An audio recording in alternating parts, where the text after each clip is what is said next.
Angel Reese calls herself the Michael Jordan of the WNBA because she believes she's an icon. So let's talk about what actually happened during All-Star Weekend in Chicago. A blocked layup where the defender barely had to move. A stumble on live television after getting tangled up. Celebrities walking right past her. And a shoe moment that became so awkward the internet refused to stop talking about it. Meanwhile, Caitlin Clark was knocking down deep logo shots, greeting fans between events, and drawing massive crowds wherever she went.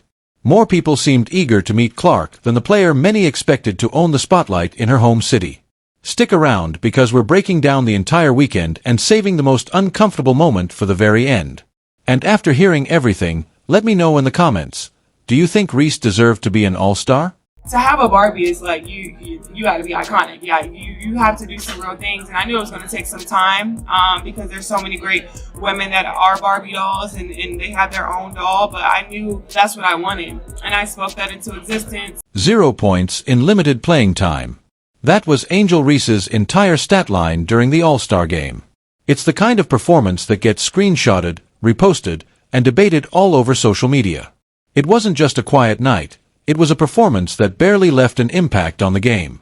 For someone who spent much of the season comparing herself to Michael Jordan and embracing the spotlight, this wasn't the type of all-star appearance anyone wanted attached to their name. The expectations were sky high, but the production never came close to matching the confidence. That one, as Clark went for the steal on Angel Reese. Asia Wilson getting the ball. I didn't say, hey, I wasn't even trying to there. Angel Wilson and Angel Reese hugging, laughing about it. Oh, and then Angel goes down. Oh, no, Angel goes down now. And Angel Wilson has to pick her up. What a fun interaction there between Angel Reese and... Here's how everything unfolded. The United Center was packed, the atmosphere was electric, and Reese checked into the game looking every bit as confident as the version fans see on social media. She received the ball with space, attacked the basket, and missed an open layup with no defender forcing the mistake. There was no contact, no difficult angle, and no obvious excuse. Just a clean opportunity that slipped away in front of a national television audience waiting to see if she'd back up all the preseason hype. Then things became even tougher. On the next possession, Reese drove into the paint again, only to be stopped by Aya Wilson. Wilson never even had to leave the floor. She simply stayed balanced, kept her hands up, and Reese's shot was turned away as if she had run into a brick wall. Later, Wilson admitted she wasn't even trying to play intense all-star defense and was mostly staying out of the way. That only made the moment more uncomfortable. Reese wasn't overwhelmed by maximum effort. She was rejected during a relaxed exhibition. The clip spread across social media almost immediately, and it wasn't difficult to understand why. A perfectly timed block is ordinary basketball. A block where the defender never jumps is the type of play people replay over and over. Instead of becoming a highlight, it instantly became the joke everyone wanted to share.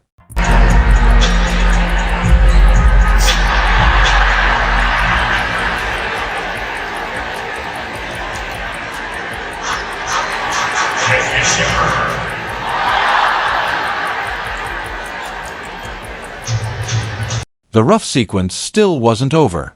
Moments after the block, Reese lost her footing while trying to recover and fell to the floor in front of cameras covering every angle. 3 difficult moments happened almost back-to-back on the biggest showcase of the season, with the entire league and thousands of fans watching to see whether she could live up to the attention surrounding her. Compare that with months of confident interviews, bold social media posts, and repeated comparisons to basketball legends, and the gap between the image and the performance became impossible to ignore. Even players sitting on the bench couldn't completely hide their reactions. Television analysts exchanged looks that said more than words ever could. Nobody needed to make a joke. The expressions on everyone's faces told the entire story. I wanted to ask about 2 moments. Have you ever blocked a shot that you didn't mean to block? Right! Angel was not supposed to do that. I was trying to get out of the way. I do not like to block shots during All-Star games because what am I doing? So yeah, no, I've never had that happen to me, and I'm so sorry. Within an hour, the missed layup, the effortless block, and the fall had already been turned into memes across basketball social media. Those clips followed Reese for the rest of the weekend and quickly became the biggest talking point surrounding her appearance. But surprisingly, What happened on the court wasn't even the most uncomfortable moment.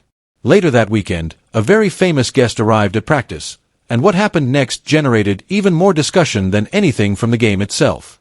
What does it look like when a former president of the United States walks right past you as if you aren't even there? That's the question people were asking after All-Star practice at the Obama Presidential Center.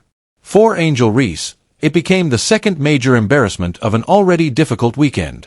What makes you her? I'm really confident within myself. Nobody can tell me I'm not that girl. I wake up every morning. And now she's in Atlanta. What's Atlanta giving? Atlanta giving black girl magic. It's giving culture. It's giving lemon pepper wings. It's giving Atlanta dream. It's giving everything. So I'm really happy to be in Atlanta. And make sure y'all come on and pull up. You're going to see me at a game. Best believe. Last question. Are you the art or the artist tonight? I'm both. I'm the artist. I'm that girl, okay? Barack Obama arrives at the practice with cameras rolling, and every player in the gym hopes for a handshake, a quick conversation, or maybe even a photo they'll remember forever. That's a completely natural reaction. He served as President of the United States for 8 years, and he's a true Chicago figure. Nearly everyone in that building grew up watching him, so the atmosphere changes the moment he walks through the door. Players subtly shift closer, hoping for an opportunity to meet him. Reese is standing exactly where many expected the self-proclaimed face of Chicago basketball to be. After spending the season comparing herself to Michael Jordan and embracing that spotlight, this should have been the perfect moment to connect with one of Chicago's most recognizable icons. But that's not how things unfold. Obama continues walking without stopping to speak with Reese, leaving many people watching to notice exactly where his attention goes instead. It's so funny because when my plane was landing yesterday, he was right next to my plane too. And he was like, they were like VIP, nobody can get off the plane. I'm like, well, we VIP too. And they said Obama, I was like, oh, okay. So where does Obama stop? Right in front of Caitlin Clark.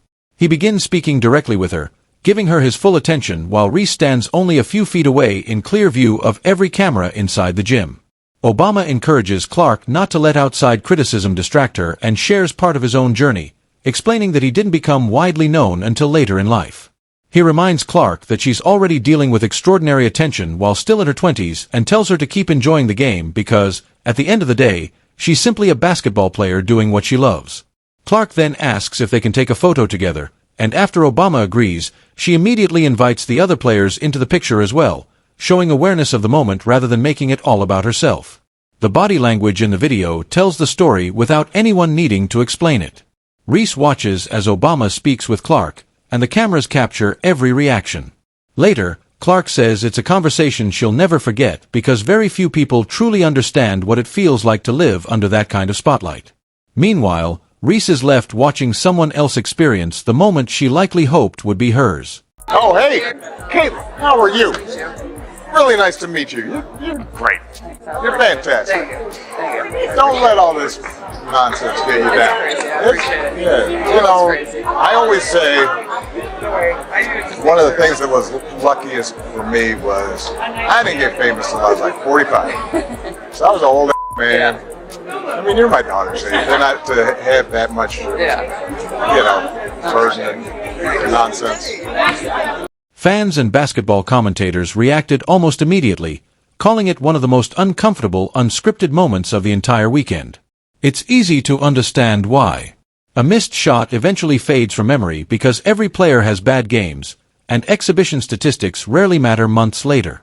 But a moment like this is different. There's no box score that changes it, no replay that tells a different story, and no explanation that erases what the cameras captured. For many fans, the clip reinforced what they already believed, that Caitlin Clark has become the biggest face of women's basketball at this point in time. While Reese appeared to be chasing attention, Clark seemed focused on something completely different. If you think Reese had the roughest weekend of any All-Star, let me know why in the comments below. Because while cameras followed Reese throughout the event, Clark spent much of her time doing something that rarely makes the highlight reels. So don't lose that joy. The game's like the game. And you're a hooper. And you I try, sometimes. Yeah, no, you always hoop. And you're on a nice little run right now. Yeah, we are. Yeah. You mind if I get a picture? Yeah, come on. Ready? Come on. So cute. Wait, guys, get in with me too. Come on. Nice to meet you. Come on. For most players, All-Star Weekend feels like a celebration. There are appearances, parties, social media content, and brand events, making it almost feel like a vacation with a basketball game scheduled at the end. That's become the normal rhythm of the weekend across the league, and nobody really questions it. Clark's schedule, however, looked completely different. She spent her time at charity events, fan meet and greets, and sponsor appearances for brands like State Farm, Wilson, and Nike, moving from one commitment to another with very little downtime.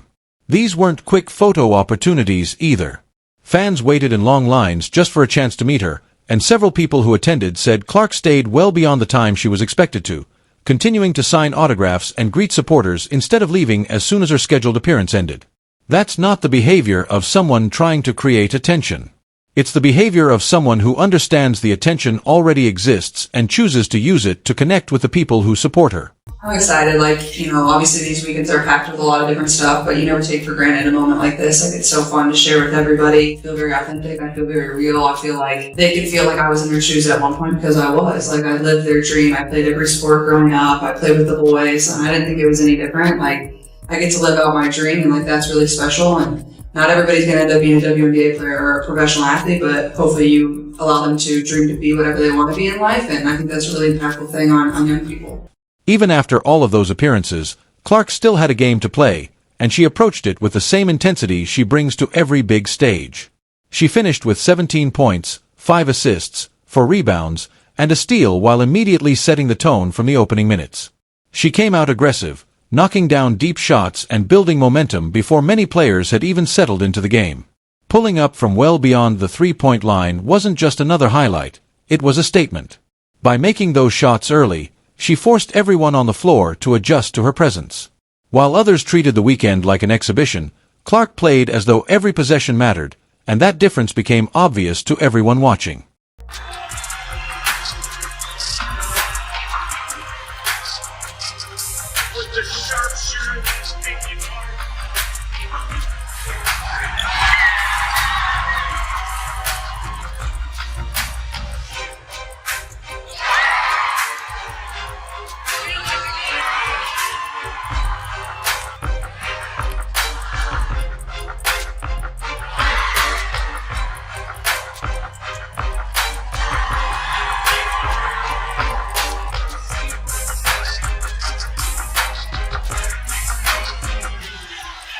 The fan experience told the same story.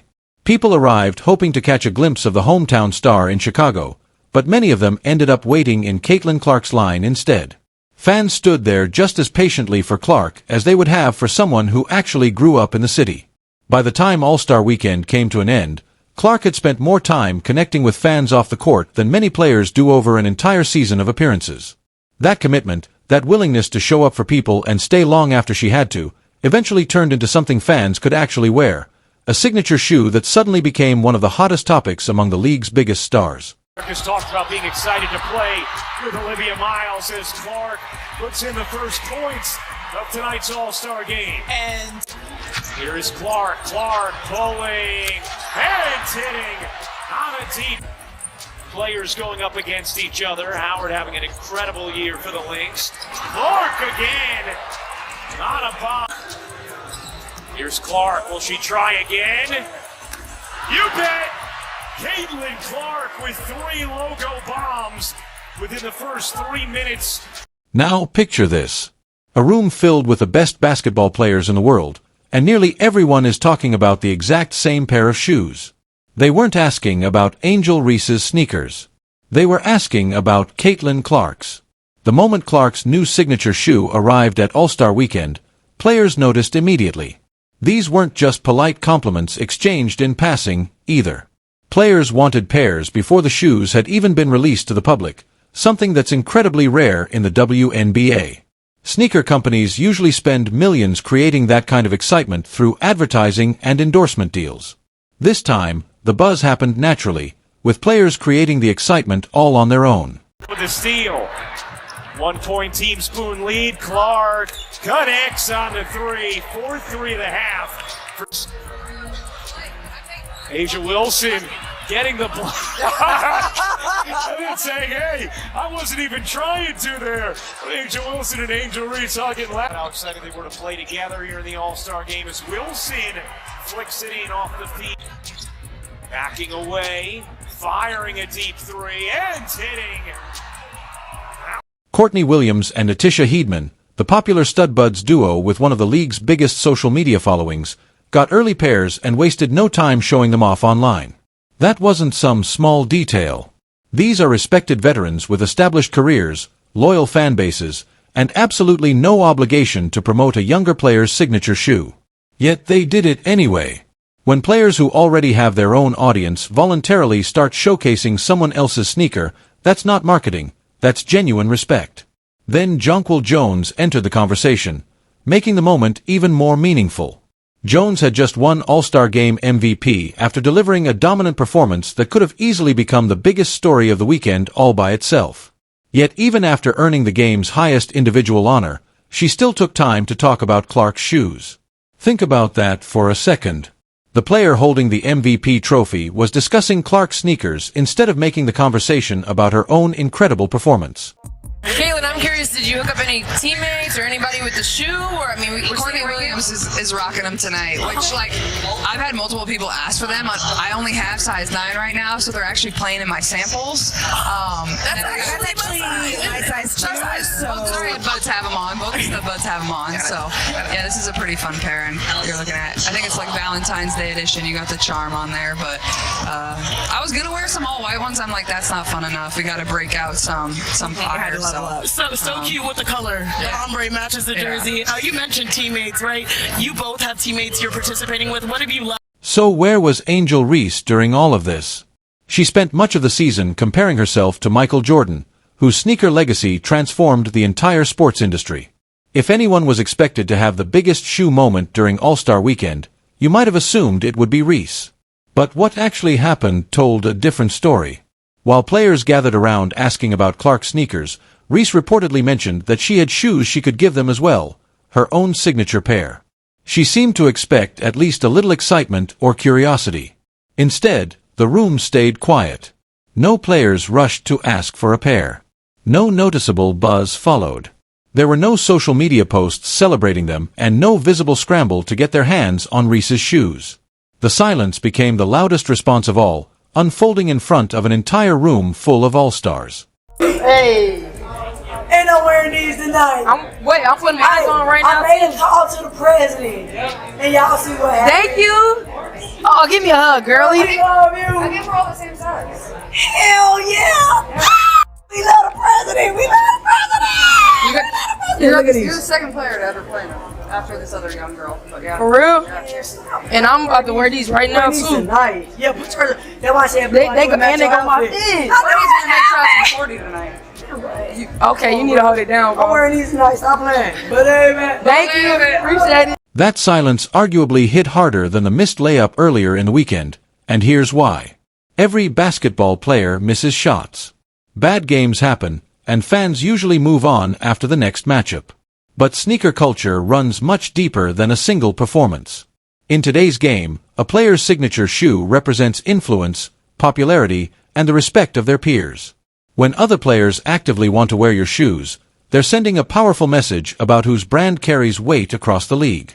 And when that excitement isn't there, it sends an equally powerful message. Nobody in the media scripted those moments. No producer arranged for players to crowd around one signature shoe while showing little interest in another. Everything unfolded naturally in front of the league's biggest stars. By the end of the weekend, the contrast between Clark and Reese had become one of the event's biggest talking points. Clark built her reputation through long hours that cameras rarely capture. Meeting fans, fulfilling sponsor commitments, and backing it all up with her play on the court. Reese built hers through confidence and bold declarations, but many people felt the performances didn't always match the headlines. What do you think? Why was Reese selected as an all-star? Let me know your thoughts in the comments below. And if you enjoyed this breakdown, don't forget to like, subscribe, and turn on notifications so you never miss our latest basketball stories. Thanks for watching, and we'll see you in the next video.